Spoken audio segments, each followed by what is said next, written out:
নতুন চাকরি পেলাম, নতুন আজকে ডিউটিতে আসলাম। আল্লাহ, এই খবরটা আব্বাকে ফোন দিয়ে কই।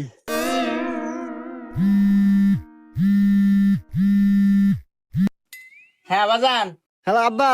আব্বা, আমি নতুন চাকরি পাচ্ছি, পুলিশের চাকরি পাচ্ছি। কই? তুই কি করিস বাজান? তুই পুলিশের চাকরি পাচ্ছু? হ্যাঁ, আমার শুনে আত্মাটা জুড়ে গেল বাজান। আমার কত স্বপ্ন ছিল তুই একটা চাকরি করবি, সরকারি চাকরি করবি। যাক বাজান, আমি খুব খুশি হচ্ছি বাজান তুই চাকরি পাচ্ছু। আব্বা, ওই আমাদের বাড়ির পাশে যে টয়লেট মোড় আছে না, রাস্তা, এই রাস্তায় আজকে আমি ডিউটি করতেছি, তুমি আসো দেখা হয়ে যাও।